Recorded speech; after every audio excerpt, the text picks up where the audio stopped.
sorry it's been about a week since I've put out a new video. I don't know if anybody's seen the post I did the other day, but today we're going to be talking about the 3,000 mile review on the bike. Um, Had it about 4 months now. I still love it. I've learned lots of different, um, I guess you could say, issues. I mean, not really. One of the motor mounts is pushing out a lot of grease from inside the mount up towards the front. Um, I'm not sure if that's really common. I haven't seen a lot of videos on that as far as that being an issue. But so yeah, I'll show it to you in just a minute. But 3,000 miles, guys. Actually, 3,100 miles at 45 gallons of gas is what I've used in here so far, and that's 4 months. And I've done all types of riding. I've done interstate riding. I've done your regular 2-lane highway, um, the back roads. Obviously, any open highway interstate riding is it's really just boring, I guess you could say. Um, you're really pushing the bike's limit at running it at 75 miles an hour for any type of long duration. So it's not something that I would recommend if you care about the machine and the life of your machine. I've rode a few different bikes in the past few months since I've gotten this one. A lot of different powerhouse bikes, the KTM 500, KTM 350. I rode a Husqvarna. No, the Husqvarna was a 350. But they're fun. Any machine's gonna be fun for you guys. My question for myself has been, am I getting bored of this bike? Am I outgrowing this bike?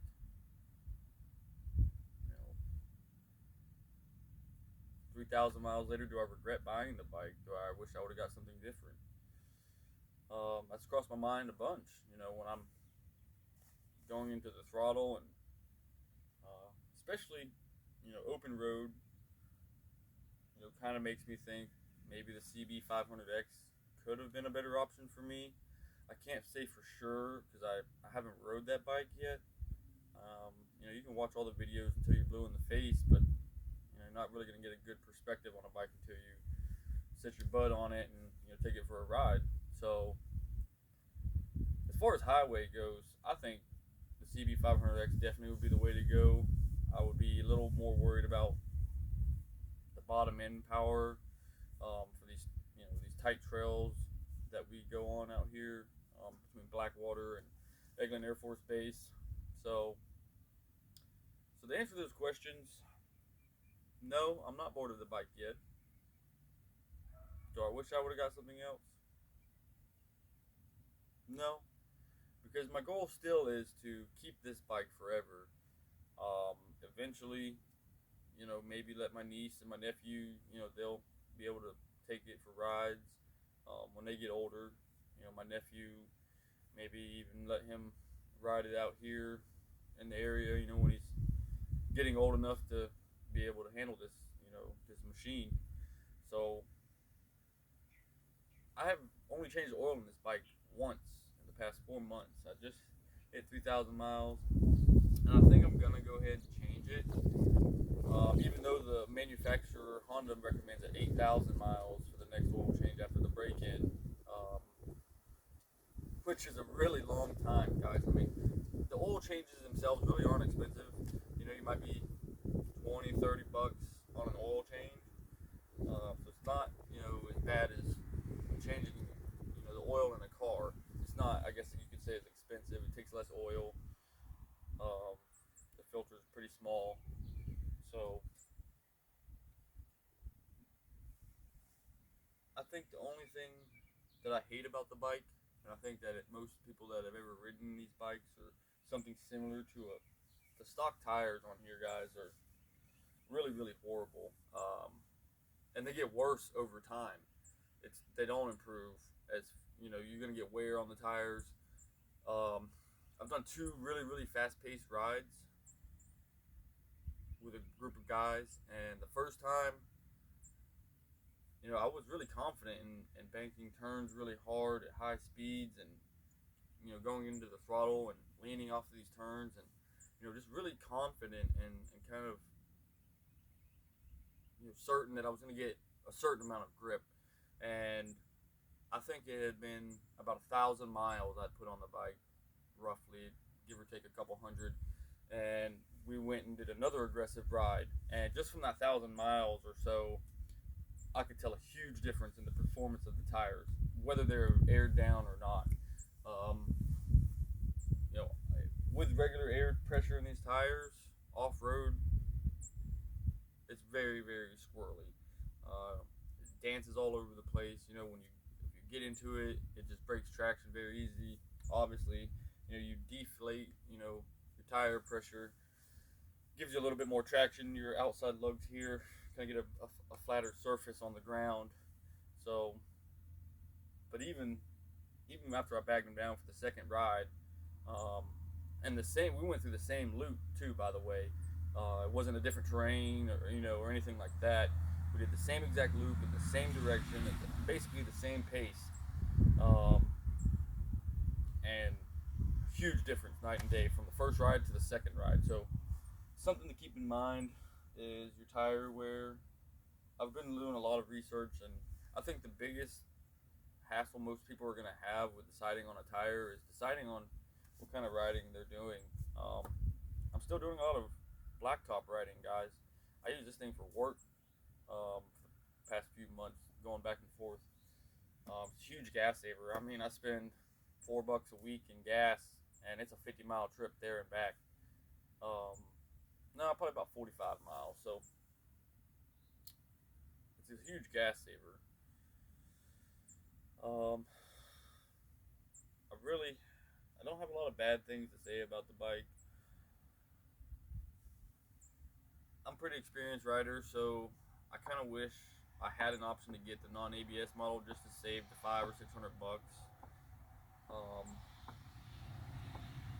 if you're buying this for one of your kids that's of age to get a motorcycle license, or a really close family member, it might be a good idea to get them ABS. But if you're mostly off-road riding with these things, and you forget to turn the ABS off, it can put you into a pretty big bind sometimes. Maybe I can add a toggle switch or something to manually turn it off and on. And so what happens is I'll turn it off right before we get on the trails. I hit the trails, we'll get to our first stopping point, and I'll shut the bike off, and then I'll turn the power off because I don't want to let the headlight just sit there and run. And then when I get back on the bike, I just have a bad habit of forgetting to turn on the ABS. And it's gotten me into two pretty rough predicaments on those rides we had. I've finished editing, so I'm going to be dropping a video every day through the weekend to get you guys some riding videos like I promised you. I ordered I don't know, I guess it's an extension for the GoPro. I'm going to try to mount back here so you guys can see a better riding video than just from the front of the bike or from my helmet. I do have some videos. I put a GoPro on the back of my buddy's KTM 500. And got some videos of me riding, and then we kind of flip-flopped it with him, riding, getting riding videos of him. But I would say that I hate the tires more than I hate the rear shock, and that goes somewhere, guys, because all you hear about online is about how horrible the suspension is. And they're not wrong at all. Something that I don't recommend unless you're packing a lot of gear on there, or you're just a heavier person. I would say 225, somewhere over 200. I wouldn't mess with this adjustment on the shock back here, guys. I did, and I thought it was a good idea, but I didn't really think it through, and I don't think a lot of people do either, because once I adjusted this, and I didn't quite max it out, but it's very close, about as stiff as you can get this shock, and it puts a lot more work on the front forks, and the front forks aren't the best either. I've bottomed out numerous times. Um, so I just wanted to share that with you guys. Just some little bit of input. I met up with some guys. I'll be posting those videos on a 2019 Honda CRF 250L. Uh, that was a pretty cool bike. He had about 11,000, 12,000 miles on that bike, and he had the original front tire on still, but he had a different back tire, and sounded great. He had an aftermarket exhaust. No, he didn't. He just had the original exhaust, and I think he gutted it. And I mean, it sounded okay. It was louder for sure, but we raced, and I have some videos of us racing. I'm gonna put on there, and what a difference, night and day, man. Like, granted, this thing does have a 6th gear, and that one didn't, but even from first to fifth, I mean, it was no comparison. Uh, this bike is way faster. Now, I'm glad I didn't do a lot of aftermarket stuff to this thing yet, because I'm really used to the power. I'm very confident on the bike now, very well. I'm very well versed on how the bike handles, what it wants to do in certain situations, where its limits are. Um, my riding capabilities are far outgrown of this bike, but it's still fun. It still has enough draw from power stock. It still has enough power that when you're getting into the gears, first through fifth, it's really really nice. Still, it's fun. It's adrenaline rush, and I think all the emission things on here and this super heavy exhaust system that Honda has, I think if you really lighten the bike up, I think it would and actually put some good tires on it, it would do a lot better in this soft sand we have here in northwestern Florida, because especially now with this tire getting the way it is, there's a lot of times that when I'm going through some really really thick sand that it obviously slows down, but it just doesn't have that pickup that I want coming out of the sand. And most of the time it's because this back tire is spinning instead of hooking. So I'm getting ready to put on my first set of tires on this thing, guys. And I'm going to go ahead and do the front and the rear tires, just so I don't have to mess with it. So I'm curious on how much weight I can pull off of this thing. And I think, honestly, I can probably get away with about 40 pounds of weight, cutting weight off of this thing. And that's coming up soon. I don't know if you guys watch Jake the Garden Snake, but he's got one of these Hondas. I think it might be a 21 model, but he's done all kind of stuff to this, guys. There's lots of other content out there. I'm a little behind the ball on it, but this is the 22 model. Not really no huge difference, the slipper clutch. But he has some really good stuff on tunings and the dyno he's done. And I believe, if I'm not mistaken, he's got about, without the big bore, he's doing a big bore kit to this bike now, and it's a lot of money, a lot of time.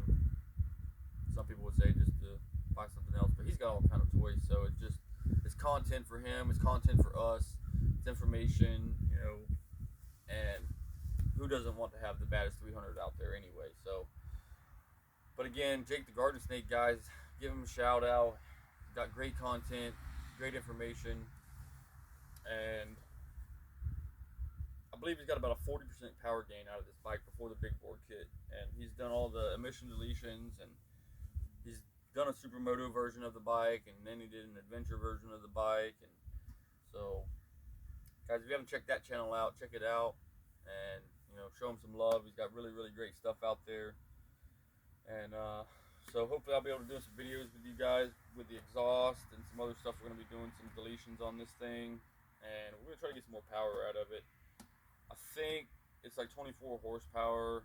I think Honda claims 27 maybe. And I think it's going to be really fun to feel the power gains and the power differences with doing an exhaust and doing the tuning and stuff like that. So I think about all I got for you guys. Let me go ahead and show you some of the stuff with the tires and the grease leak real quick.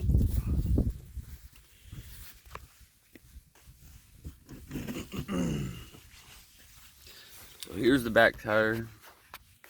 And be careful of not overflating your tires, guys. Go by the manual and fill the tire out, because that's where you're going to get a lot of center wear fast. Yeah, there's not a whole lot of life. I believe this is going to be the wear mark, the wear line down here, possibly. But it's definitely time for a tire. I mean, on the street, I could probably ride this thing maybe another 1,000 miles. But it's going to be horrible when I go off-road, hopping off trails. And I take trails on the way home as much as possible when I can. Let me show you this. And I try to keep this thing very clean, guys, in case I have to ever work on it, or someone else does, or I want to add something, you know, do some stuff to it. I don't know if you guys can see all this. Look at all this grease. It's all down there. It's like a black ooze going down right into here. And it's coming through here, which is so crazy.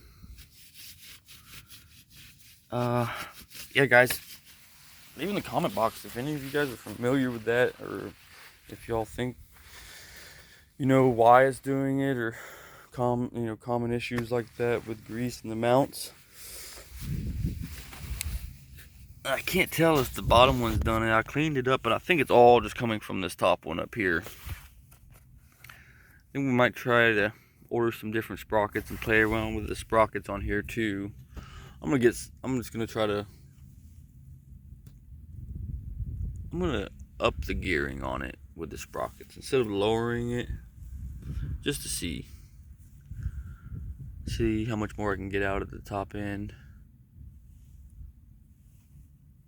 But other than that, guys, I lost a seat mount somehow.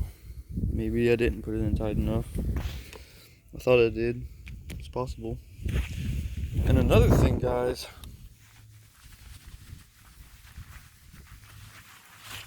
I'm not 100% certain, but I don't think these are ceramic pads on here, and I doubt that they are, because of the amount of brake dust that this thing puts off. It's so crazy. Even the back one puts out so much brake dust. I don't know if you guys can hear this, but listen.